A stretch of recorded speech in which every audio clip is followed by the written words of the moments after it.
Mixed heritage. Mixed Yeah, heritage. Yeah. So when did you ever feel, lost when you were hanging out with your AFL mates? When did you ever feel confused growing up? 100%. I mean, like, I think AFL, my experience of playing football was a funny one because there weren't many people of colour Yeah. who played, and I always felt quite different because, I think you're just made to feel the other a little bit, like, Yeah. and the culture was just very different from what I don't know. Yeah, it's a different culture. Yeah. I think playing football, it's quite a Boise, elitist sort of mentality, which just didn't really work for me in the end. But I think, growing up mixed heritage, it's an interesting one because I feel like, I don't know, I always describe this, there's like this metaphor where you have this like sliding scale where the sort of like the Caucasian side of you can feel comfortable amongst Caucasian people in different situations, whether it's professionally, socially, whatever it might be. But then the black side of you can also feel comfortable in that space, which is quite a unique thing. You can kind of like slide between different scenarios and situations and stuff like that. Would you call that a perk? Is it another perk of being, Yeah, I guess so. What are the perks you reckon of that? You're from two different cultures, which is pretty cool, pretty unique, I feel. Like, being able to have heritage in two parts of the world. Like, my dad's from Guinea, West Africa. My mum's from New Zealand. Two complete opposite sides of the spectrum. So I feel like that's a pretty cool thing. What was the most negative thing about that?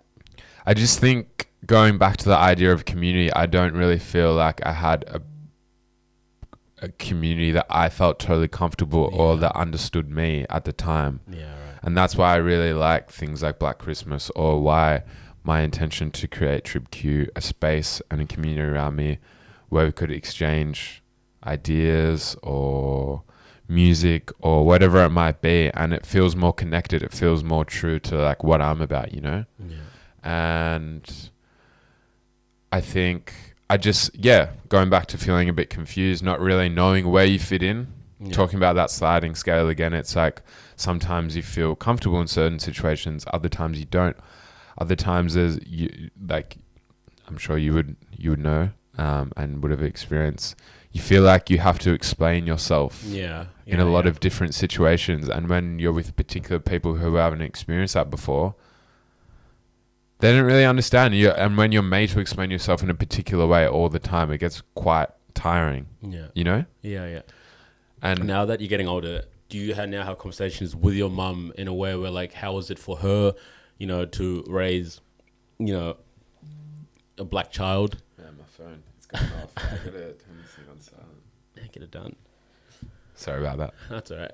But now that you're older, now you know what you want to do. Do you then talk to... I just think I'm a lot more comfortable in my skin. And have you connected with your mom and conversated with your mom about this thing, and how's that been going, if you have? Yeah, it's a journey. I think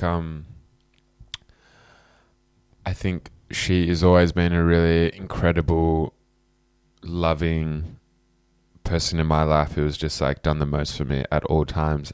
But I think over the past few years in me connecting with my African roots more, I think has been quite challenging at the best of times, just in the way of how we can relate with one another. But she's always been very supportive of finding my family, and also, just really like injecting, you're connecting with your brothers and sisters, your grandma, I want that for you. I'm really happy for you. But at the same time, it has been challenging for sure. Definitely. So she's helped you as well, which is an amazing part about connecting you with family. And how was that when you realized that you had, other family members from, these places and here? How did that feel for you? And man, I honestly couldn't fathom how big my family was. Like, my dad is one of 14. Yeah. And where's your dad from? before we... Guinea. Yeah. Yeah. Conakry is where they're from, the capital of Guinea, West Africa. And everyone is just everywhere. Yeah. Everywhere. So- From Bangkok to Washington to Yeah. Paris. And you've got brothers, you were saying before. You got a brother? Yeah, I've got a little brother, Amadou. Yeah. He's 6 months younger than me, 5 months. Got a little So 6 months younger than you are? Yeah. And Yeah, so yeah. when did you realize that you had a younger brother? 2000 and... Man, my memory of the past few years is so faded. Just seems like a blur. Last year, I think it was. Yeah. Or the year before that. I can't remember. So how was that, knowing that, oh man, I've got a younger brother? It's crazy, man. I grew up an only child. Yeah. And, like, I remember so fondly, like, I'd always be nagging my mum, pressuring my mum, like, when are you going to have another kid? I want more, siblings. I want an older brother. I want, like, kids that I can kick around with. And I never had that. And I was always jealous. And I connected real well. We'll always come back to mine or come to yours. Yeah, we just chilled, man. We'll play PlayStation. Yeah. Play soccer, basketball, get some food. Just, like, things you do, like, as bros, you know? Like, it's chill. But it's so good to know that you did have a brother all along. It's cool, yeah. And you said you had more family all around? Yeah, I got an older sister, Yasin, who lives in Conakry. And where is that? In Guinea. Yeah. Where a lot of my family are based. And then a younger sister, Ia, who grew up in Conakry, but she just moved to Montreal in Canada. Wow. Yeah, how many altogether? Three siblings, and I'm the middle. I'm the second oldest. That's amazing. Are you planning on, like, connecting with them? Yeah, definitely. Speaking to my brother over the past couple of days, I'm going over to Europe in August, and I was just reaching out to him to see if he would be interested in meeting me over there. That would be amazing. But it's just a bit hard for him because he has to get a visa and stuff. Yeah. And I think he just finished he studied journalism. He just finished his bachelor in journalism. Yeah. He was planning to move or explore the idea of moving to Europe, but I think he wants to save his money to fully do that. So I'm not sure if we can meet them, but if it aligned, it would be really cool. But I have plans to go over to Guinea in December at the end of the year as well. Maybe for like a month or two. When you were talking to them, over the phone, how did that feel, like, then and there? Was it like an emotional feeling? Did you connect? Did you sound like, what was it like? Definitely did not sound I know, but like, surreal, man. Yeah. Surreal, like, just to know that there's all these people that share the same bloodline as me, all